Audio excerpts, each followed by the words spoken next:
Welcome to edu जोस में आप सभी लोगों का स्वागत है। दोस्तों आज 28 जनवरी है और 28 जनवरी को आज बिहार दरोगा के एक्साइज सब इंस्पेक्टर यानी एक्साइज पुलिस के अंदर बिहार में जो वैकेंसी आई थी उसके 64 पदों के लिए आज जो प्रारंभिक परीक्षा है वो ली गई है 28 जनवरी 2024 को। तो आज इस परीक्षा में जो भी सवाल पूछे गए हैं इन सभी सवाल को यहाँ पर इस वीडियो में हम लोग देखेंगे। आने वाले दिनों में आप सभी का सब इंस्पेक्टर यानी बिहार दरोगा का मेंस का एग्ज़ाम है, तो जो लोग क्वालिफाई किए हैं मेंस के लिए वो इस वीडियो को ज़रूर देखिएगा, ठीक है, क्योंकि इसमें से आपको बहुत सारे क्वेश्चंस हैं जो आपको हेल्प करेगा आने वाले एग्ज़ाम के लिए। तो चलिए इस वीडियो को शुरू करते हैं। और जो लोग आने वाली दरोगा की प्रतियोगिता परीक्षा की तैयारी कर रहे हैं यानी जो नेक्स्ट वैकेंसीज आएगी लगभग 2000 पदों पर, उन वैकेंसी में आप अच्छा प्रदर्शन करें उसके लिए आपको प्रीवियस पेपर जरूर देखना चाहिए। तो आज जो परीक्षा में 28 जनवरी को जो परीक्षा में सवाल पूछे गए इन सभी सवाल को जरूर देखिए। और अगर आप चैनल पर पहली बार आए तो चैनल को सब्सक्राइब करके बेल आइकन जरूर प्रेस कीजिए ताकि आपको हर वीडियो का नोटिफिकेशन सबसे पहले मिल सके। देखिए सवाल काफ़ी अच्छे अच्छे सवाल पूछे गए हैं। पहला सवाल यहाँ पर आप देख सकते हैं, सात्विक साईराज ने बैडमिंटन में सबसे अधिक किस स्पीड से शटल शॉट मारकर रिकॉर्ड बनाया है। गिनीज बुक जो है, जो आप सबको पता है गिनीज बुक में रिकॉर्ड दर्ज किया जाता है, तो गिनीज बुक के अंदर ये रिकॉर्ड दर्ज हुआ है। 565 किलोमीटर प्रति घंटा की रफ्तार से उन्होंने बैडमिंटन के ये शॉट मारा था, ठीक है। तो ये आंसर हो जाएगा 565 किलोमीटर प्रति घंटा। तो आप देख सकते हैं कैसे सवाल पूछे जा रहे हैं। इसके बाद सवाल पूछा गया 16वें वित्त आयोग के अध्यक्ष कौन होंगे। तो ये अरविंद पनगड़िया को बनाया गया है। अरविंद पनगड़िया 16वें वित्त आयोग के अध्यक्ष होंगे। 3 जनवरी 2024 तक पूछा गया है। देखिए ये पेपर सेट हुआ था इस दिन, ठीक है, पेपर जो है इस दिन सेट हुआ है, इसीलिए 3 जनवरी का डेट दिया गया है। तो 3 जनवरी तक के सवाल आपसे पूछे गए हैं, तो ये ध्यान रखिएगा। एग्जाम कब था? 28 जनवरी को, आज के दिन। और यहाँ पर 3 जनवरी यानी एग्जाम से ठीक 20-25 दिन पहले तक के करंट अफेयर्स आपको जरूर पढ़ने चाहिए। तो देखिए इसमें मुख्य चुनाव आयुक्त तो चेंज तो हुए नहीं है, बस आपको इसलिए यहाँ पर डेट दे दिया गया क्योंकि कोई कंफ्यूज ना हो जाए। बाई चांस एग्जाम डेट के अंदर अगर मान लीजिए कि 22 जनवरी को अगर चेंज हो जाते या 20 जनवरी को चेंज हो जाते और यहाँ पे अगर डेट नहीं लिखा होता तो आप जो नया वाला होता वो ऑप्शन खोजते, उसके हिसाब से आपका सवाल गलत हो जाता। तो इसलिए जब भी क्वेश्चन सेट होता है, जिस दिन सेट होता है उस दिन से पहले की डेट पर या उस दिन तक की डेट के बारे में या उस महीने तक के बारे में, पीछे के महीने तक के बारे में पूछ दिया जाता है कि मुख्य चुनाव आयुक्त या जो भी जिनकी भी नियुक्ति लेटेस्ट रहती है, जिसको अपॉइंटमेंट जो भी उसको पूछना रहता है। तो यहाँ पर आंसर क्या हो जाएगा? श्री राजीव कुमार। अभी भी वही हैं, अभी चेंज नहीं हुए हैं। अगला सवाल पूछा गया है, नमस्ते पोर्टल किस मंत्रालय ने विकसित किया है? किस मंत्रालय ने किया है? आयुष मंत्रालय ने किया है। किसने किया है? आयुष मंत्रालय ने किया है। नेशनल पॉल्यूशन कंट्रोल डे कब मनाया जाता है? देखिए ये नया सवाल आपको देखने को मिला होगा।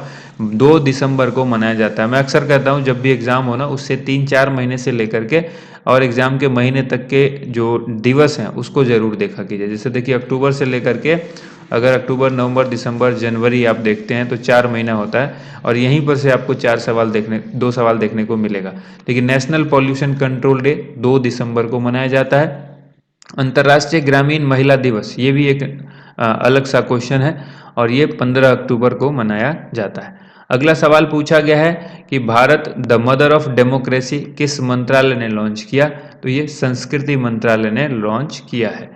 इसके बाद देखिए एक सवाल पूछा गया, एस्ट्रोसैट किस देश ने लॉन्च किया है?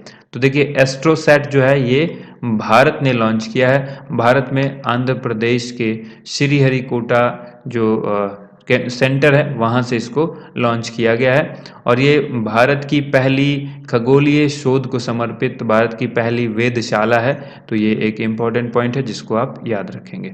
नेक्स्ट क्वेश्चन देखिए, PSLV C58 से किसको लॉन्च किया गया है? तो सवाल में हमें बताया गया कि C58 जो है वो पूछा गया, तो C58 कंफ्यूज करने के लिए आपको पूछा गया कि आपके ऑप्शन में आदित्य L1 भी दिया गया था और आदित्य L1 जो है वो C57 से लॉन्च किया गया था। तो इसको ध्यान रखिएगा, आदित्य L1 जो है वो किससे किया गया था? C57 से। और C58 यहाँ पर पूछा गया है तो ये किसको लॉन्च किया गया है? एक्सपोसैट होता है जिसको हम लोग कहते हैं, इसको अगर फुल फॉर्म देखेंगे तो आप एक्सरे पोलरीमीटर सैटेलाइट इसको बोला जाता है। इसको लॉन्च किया गया था। भारत की पहली महिला एडेड कैंप, ठीक है, एडीसी जिसको बोलते हैं, यानी राज्यपाल की सहायक। ठीक है, तो ये किसे बनाया गया है, किसे नियुक्त किया गया है? मनीषा पाढ़ी को नियुक्त किया गया है। ये भारत की ऐसी जगह पर नियुक्ति पाने वाली भारत की पहली महिला हैं। ये मिजोरम के राज्यपाल की सहायक बनी है। ठीक है, नेक्स्ट क्वेश्चन है, इंडियन कोस्ट गार्ड की जो स्थापना है वो कब हुई थी? 1 फरवरी 1977 को हुई थी। कब हुई थी? 1 फरवरी 1977 को इंडियन कोस्ट गार्ड की स्थापना हुई थी। अगला सवाल है, बैलाडीला लौह अयस्क जो है ये कहाँ पर है? तो ये छत्तीसगढ़ के अंदर है। कहाँ पर है? छत्तीसगढ़ के अंदर है। फूड सेफ्टी इंडेक्स, ये जो 2023 में जारी हुआ है फूड सेफ्टी इंडेक्स, इसमें भारत का कौन सा राज्य टॉप 2 में शामिल है? ये सवाल भी पूछा गया है। तो देखिए, टॉप 3 के लिस्ट आपको यहाँ पर हम बता देते हैं। टॉप फर्स्ट पर जो है वो कौन है? पंजाब, ये केरल है। सेकंड पोजीशन पर पंजाब है और थर्ड पोजीशन पर तमिलनाडु है। तो इसके अकॉर्डिंग टॉप 2 जो हो जाएगा वो केरल और पंजाब हो जाएगा। ठीक है, अगर केरल ऑप्शन में नहीं है तो पंजाब और तमिलनाडु हो जाएगा टॉप 2। नेक्स्ट देखते हैं, बालाघाट मैग्नीज क्षेत्र जो है वो किस राज्य में स्थित है? तो ये मध्य प्रदेश यानी एमपी में स्थित है। कहाँ पर है? मध्य प्रदेश यानी एमपी में स्थित है। मोनाजाइट जो है वो किसका अयस्क है? ठीक है, पूछा गया है बालू के अंदर जो है मोनाजाइट पाया जाता है। मोनाजाइट किसका अयस्क है? तो आंसर हो जाएगा थोरियम का अयस्क है। इसके बाद देखिए, कालेश्वरम लिफ्ट सिंचाई परियोजना किस नदी पर स्थित है? तो कालेश्वरम लिफ्ट सिंचाई परियोजना गोदावरी नदी पर स्थित है। किस नदी पर है? गोदावरी नदी पर स्थित है। और नदी से संबंधित 2-3 सवाल आज के एग्जाम में पूछा गया है। और लेमरूगढ़ हाथी रिजर्व, ये भी सवाल पूछा गया है। लेमरूगढ़ हाथी रिजर्व जो है वो किस राज्य में है? तो ये छत्तीसगढ़ में। आप देखेंगे छत्तीसगढ़ और मध्य प्रदेश से बहुत सारे सवाल यहाँ पर पूछ लिए गए हैं। अगला सवाल है, BRO जिसको हम लोग कहते हैं बॉर्डर रोड ऑर्गेनाइजेशन, इसकी स्थापना कब हुई थी? 7 मई 1960 को। यहाँ पर सिर्फ ईस्वी पूछा गया था, डेट हम यहाँ पर आपको बता दे रहे हैं। 7 मई 1960 आप याद रखिएगा, BRO की स्थापना हुई थी। मानव शरीर में खाना पचाने के लिए कौन सा अम्ल बनता है? तो देखिए, अमाशय के अंदर जो है हमारे कौन सा अम्ल बनता है? HCl बनता है, यानी हाइड्रोक्लोरिक अम्ल बनता है। ठीक है, तो HCl यहाँ पर पचाने में सहायक अम्ल जो है वो हो जाएगा। ट्रांस साइबेरियन रेलवे मार्ग की कुल लंबाई कितनी है? ट्रांस साइबेरियन जो रेलवे मार्ग है उसकी कुल लंबाई 9288 किलोमीटर है। क्या है? 9288 किलोमीटर। एक सवाल पूछा गया है, अमित्र घाट किस राजा को कहा जाता है? अमित्र घात कहते हैं बिंदुसार को। ठीक है, बिंदुसार को कहा जाता है अमित्र घात। नेक्स्ट है, वर्ल्ड इनोवेशन अवार्ड किसे दिया गया? 2023 में वर्ल्ड इनोवेशन अवार्ड दिया गया है शांता थोट्टम को। याद रखिएगा, शांता थोट्टम को ये अवार्ड दिया गया है। शांता थोट्टम को ये अवार्ड दिया गया है। ठीक है, तो शांता थोट्टम इसका आंसर हो जाएगा। G20 बैठक में पर्यावरण और जलवायु अवलोकन के लिए G20 सैटेलाइट मिशन लॉन्च करने का प्रस्ताव किसने रखा? किस देश ने रखा? तो आंसर हो जाएगा भारत ने। और यहाँ पर अगर आपसे पूछा जाए कि देश न पूछ करके किसी व्यक्ति विशेष का नाम पूछा जाए तो आप याद रखिएगा PM मोदी ने यह प्रस्ताव दिया था। ठीक है, इसके बाद देखिए अगला सवाल है, 1861 ईस्वी में इटली का शासक कौन बना? तो 1861 ईस्वी में इटली का जो शासक है वो विक्टर इमैनुअल बने थे। विक्टर इमैनुअल इसका करेक्ट आंसर होगा। नेक्स्ट क्वेश्चन देखिए, प्राइमरी डिफिसिट का फॉर्मूला पूछा गया था। प्राइमरी डिफिसिट का फॉर्मूला यानी प्राथमिक घाटा का जो फॉर्मूला है वो पूछा गया था, क्या होता है? तो फिस्कल डिफिसिट यानी कुल राजस्व, उसमें से इंटरेस्ट को घटा देंगे। ठीक है, इंटरेस्ट पेमेंट को घटाएंगे, यानी अपने ऋण पर जो ब्याज भुगतान है उसको छोड़ करके कुल व्यय को यहाँ पर कुल राजस्व में घटाएंगे। तो क्या आंसर निकल जाएगा? प्राथमिक घाटा। तो ये इसका फॉर्मूला हो जाएगा। टैले क्या है? टैले पूछा गया कि टैले जो है वो क्या है? तो टैले फ्रांसीसी एक वर्ड है, फ्रांस का एक वर्ड है और फ्रांस में आम लोगों पर यानी आम जनता पर लगाए जाने वाला एक प्रकार का भूमि टैक्स है जो कि एक डायरेक्ट टैक्स है। और इस टैक्स के अंदर जो है वो क्या लगता है, जो भी कृषि उपज होती है यानी जो उपजाते हैं वहाँ के लोग, जो भी चीज़ खेती करके जो उपजाते हैं उसका 1/10 भाग जो है वो टैक्स के तौर पर देना पड़ता। तो इसको कहा जाता है टैले। ठीक है, नेक्स्ट जो क्वेश्चन है वो है जर्मनी की असेंबली को क्या कहा जाता था।